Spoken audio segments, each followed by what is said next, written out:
the great Dendro Archon. How can I help you? I would like to check the registration records of a Kasharawar scholar. He should be in an unconscious state right now. Okay, just a moment. Sorry to keep you waiting, Dendro Archon. We have confirmed that there's a scholar named Beinuni who's been unconscious for a while. The cause was improper operation of the Akasha. He hasn't regained consciousness yet, and is still receiving treatment at Bimarstan. Huh? Isn't his name mosei? I guess he didn't want to be recognized or bothered by anyone. Please, give the knowledge stored in this to the Matra and ask them to import it into Beinuni's brain. Understood. But for safety reasons, I need to know why. It's simple. This contains his consciousness. It's long been trapped inside of a dream. He's committed an act that affected the safety of Sumeru. After he wakes up, I'll inform the General Mahamatra of all the details. I see. I'll take care of this right away. Thank you, great Dendro Archon. No problem. Alright. Everyone should have gathered at a moment of dreams by now. Let's head back.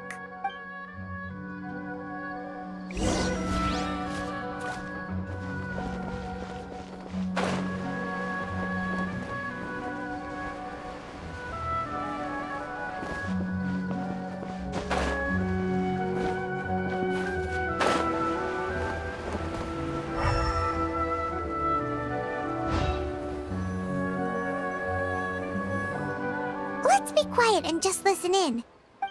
I wonder what she's going to say. Hello, all of you who have just woken up. I'm sorry for interrupting your beautiful dreams. I may have acted a little cold when handling things in the dream. I sincerely apologize for that. Dreams have amazing power. They inspire us to remain resolute in the face of adversity and help those with aspirations. But dreams also have the potential to exploit people, confuse the senses, and distort the truth. Unfortunately, you are all chosen as prey for an elaborate scheme.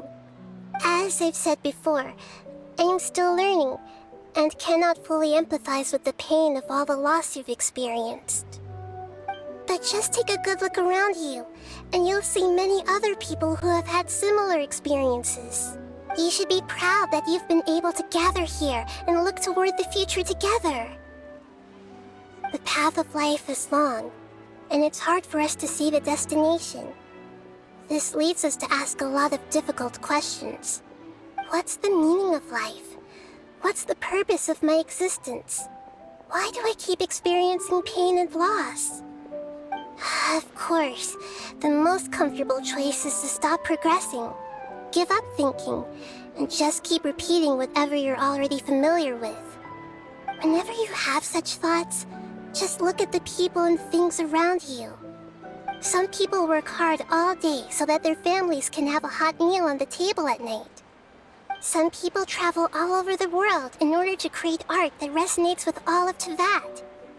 Some venture in search of the world's secrets to prevent rapidly approaching, yet still unknown, world-shattering catastrophes. Life is not just about yourself.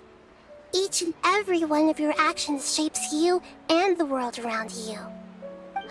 Look, friends and family will remember what you've done, and even some people you've never met may benefit from your actions. Therefore, many people will strive forward to forge new paths, even if they have to endure great pain to do so.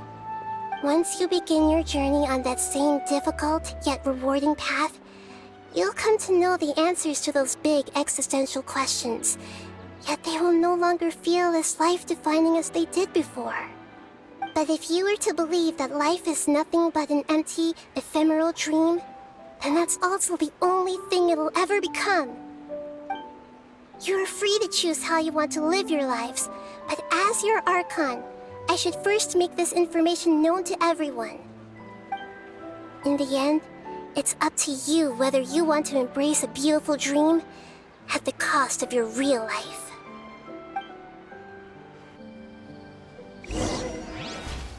Nahida said she wanted to speak with us alone. she went to the plaza in front of the Akademia.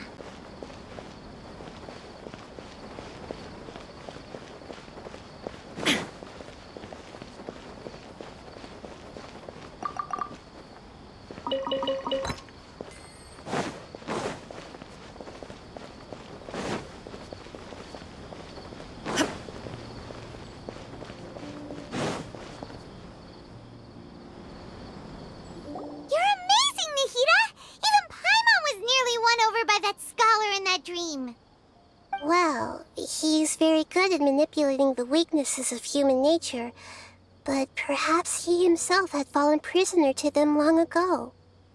That dream was incredibly beautiful and enticing. Ordinary people couldn't see through it and easily lost themselves within it. But as long as you can still wake up, you can still move forward with your life. Huh? What makes you say that? Right! You said that you didn't understand human feelings, but we saw how considerate you were with all these people. Your speech just now really connected with everyone.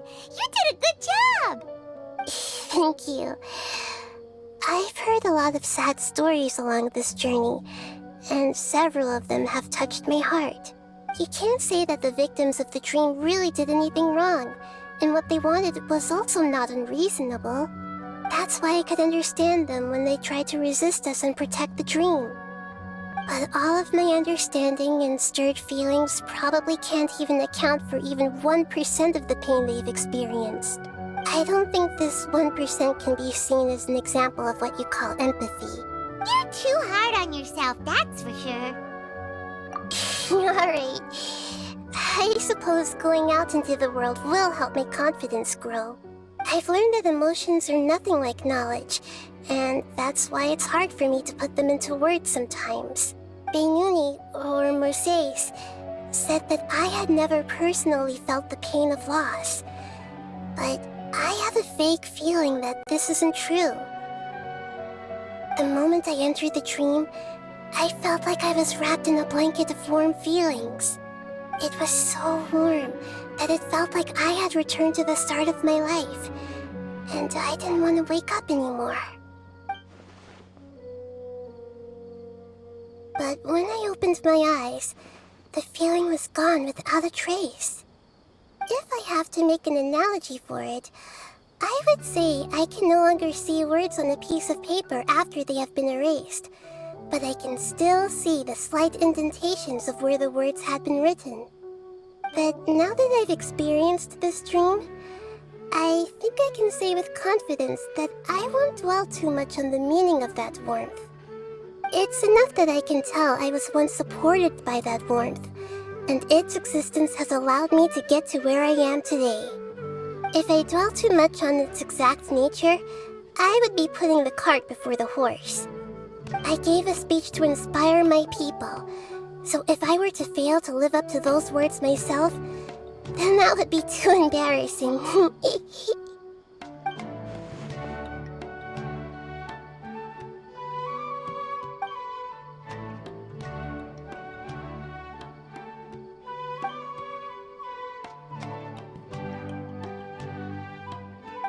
what's with that serious look? You keep looking like there's something you want to say. Is there anything you want to tell me? Okay. Since we just woke up, let's stretch a little bit.